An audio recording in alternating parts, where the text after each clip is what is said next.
যে মাদ্রাসা, সেই মাদ্রাসাতে কোনো জঙ্গি তৈরি হয় না, এটা আমি গ্যারান্টি দিয়ে বলতে পারি।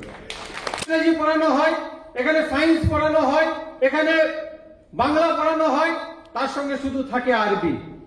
আরবিটা কি? আরবি একটা ল্যাঙ্গুয়েজ। বাংলা যেমন একটা ল্যাঙ্গুয়েজ, ইংরেজি যেমন একটা ল্যাঙ্গুয়েজ, আরবিটাও একটা ল্যাঙ্গুয়েজ। আরবিটাও শিক্ষা আমাদের প্রয়োজন আছে। আমরা ভারতীয়, আমরা রাষ্ট্রবাদী মুসলমান। রাষ্ট্রবাদী মুসলমানদের কোনো ভয় নেই। সায়েন্স পড়ানো হয়, ইংরেজি পড়ানো হয়, বাংলা পড়ানো হয়, সমস্ত কিছু পড়ানো হয়, সেটাকে এডুকেশন দেওয়া হয়, মানুষকে এডুকেশন শিক্ষা দেওয়া হয়, অন্য কিছু হয় না। শুধু ধর্মীয় নয়, তেমনি মাদ্রাসাগুলির সম্পর্কে কিছু কিছু মানুষের ধারণা আছে, কিছু কিছু ব্যক্তির ধারণা আছে যে এখানে জঙ্গি তৈরির কারখানা। এই কথাটি বলেছিল একটা সময় তৎকালীন সিপিএম এর মুখ্যমন্ত্রী বুদ্ধদেব ভট্টাচার্য, পরে সেই কথাটাকে উদ্র করতে বাধ্য হয়েছিলেন। আমি ওই তৃণমূল কংগ্রেসের দলটা এক সময় করতাম। আমরা লক্ষ্য করেছি যে তারা শুধু বোমা এবং গুন্ডা তৈরি করেছে। আজকে আপনারা গোটা রাজ্যে দেখতে পাচ্ছেন, খবরের কাগজে, টিভিতে, সোশ্যাল মিডিয়ায়, ডিমের দাম বেড়ে গেছে। এদের শিক্ষাগত যোগ্যতা নেই, এদেরকে নেতা বানানো হয়েছিল, সেই কারণেই আজকে ডিমের দাম বেড়ে গেছে। বাকিটা বললাম না। একটা গ্র্যাজুয়েট ছেলে, সে 6,000 টাকা ভাতা পাবে, আর একটা মাস্টার ডিগ্রি করা ছেলে, সে 12,000 টাকা ভাতা পাবে। একটা লেবারের দাম কত? একটা লেবারের দাম কত? এত কিছু পরেও মমতা বন্দ্যোপাধ্যায় শুধুমাত্র মুসলিম সমাজকে ভুল বুঝিয়েছে 15 বছর ধরে। আমরা তাকে বিশ্বাস করেছিলাম, ভোটও দিয়েছিলাম, 11 সালে ক্ষমতায় এনেছিলাম। তিনি ক্ষমতায় আসার আগেই বলেছিলেন 10,000 মাদ্রাসা স্যাংশন দেব, 10,000 মাদ্রাসায় শিক্ষক শিক্ষিকা নিয়োগ হবে, সেখানে ছাত্রদের পড়াশোনার ব্যবস্থা হবে, মিড ডে মিলের ব্যবস্থা হবে, শিক্ষকদের বেতনের ব্যবস্থা হবে। আমরা দেখলাম শিক্ষকদের বেতনের ব্যবস্থা হয়নি, ওই লক্ষ্মীর ভান্ডারের মতো ভাতার ব্যবস্থা হয়েছে। মুসলিমদের শুধু ভুল বোঝানো।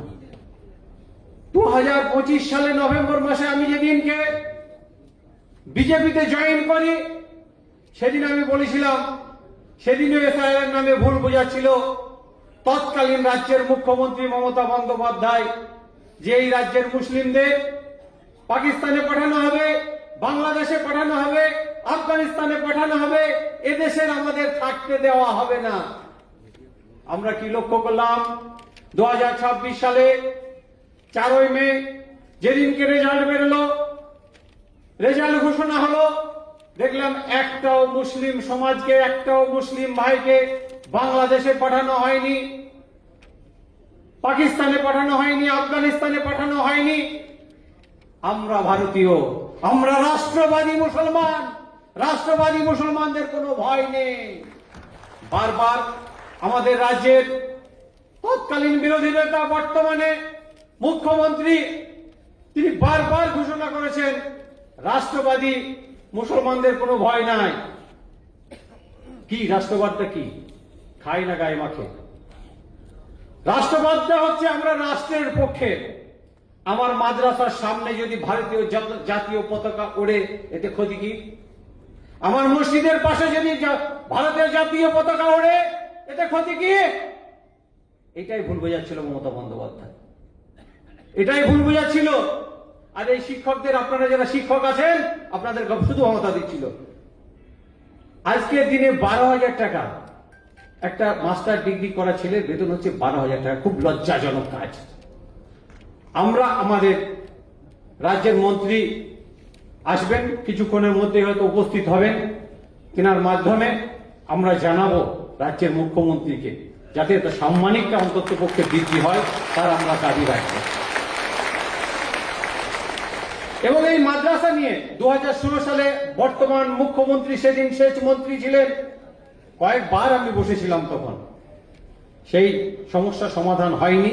তার না হওয়ার কারণ হচ্ছে মমতা বন্দ্যোপাধ্যায়। না হওয়ার কারণই হচ্ছে মমতা বন্দ্যোপাধ্যায়। তিনি করেননি, সমস্যা সমাধান করেননি। আপনারা নিশ্চয়ই বুঝতে পারছেন। মাদ্রাসা সম্পর্কে কিছু ভুল ধারণা আছে। কেউ কেউ বলার চেষ্টা করছেন যে মাদ্রাসায় নাকি জঙ্গি তৈরি হয়। মাদ্রাসায়, বাংলার যে মাদ্রাসা, সেই মাদ্রাসাতে কোনো জঙ্গি তৈরি হয় না, এটা আমি গ্যারেন্টি দিয়ে বলতে পারি।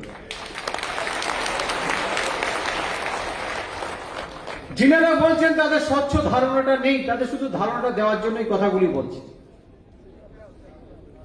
মাদ্রাসাতে যে মাদ্রাসাগুলির কথা বলা হচ্ছে, যে আনএডেড মাদ্রাসা বা এডেড মাদ্রাসা, এই আনএডেড এবং এডেড মাদ্রাসার মধ্য দিয়ে কোনো জঙ্গি তৈরি হয় না। এখানে আধুনিক শিক্ষা দান করা হয়,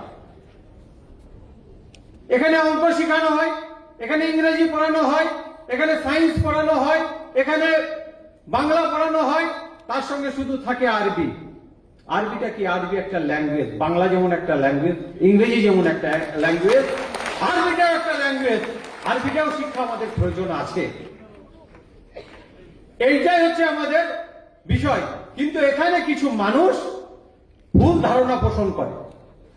একটা সময় আমিও মনে করতাম যে মহারাজ জি এসেছিলেন আমাদের মুর্শিদাবাদে, বেলডাঙ্গাতে কার্তিক মহারাজ জি আছেন, আপনারা অনেকে নাম জানেন, মুর্শিদাবাদে যারা আছেন উপস্থিত হয়েছেন জানেন।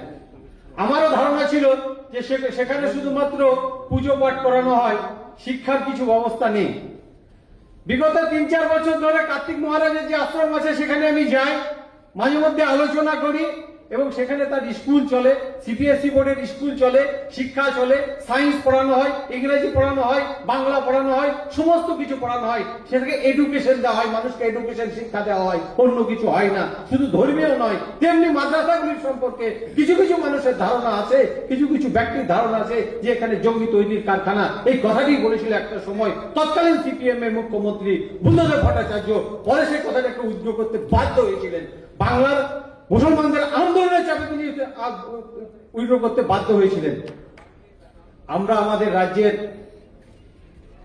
যিনি মুখ্যমন্ত্রী, উনি বিষয়টা জানেন।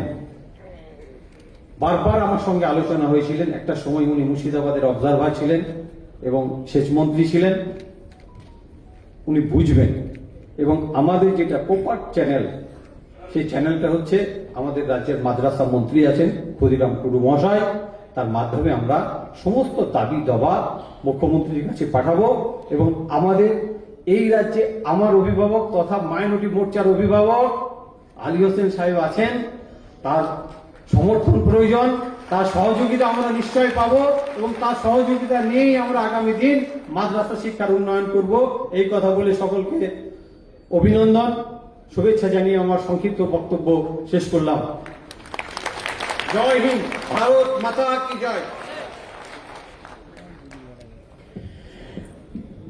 অনেক অনেক ধন্যবাদ সম্মানীয় আলফাজউদ্দিন শেখ মহাশয়কে। আমরা স্যারের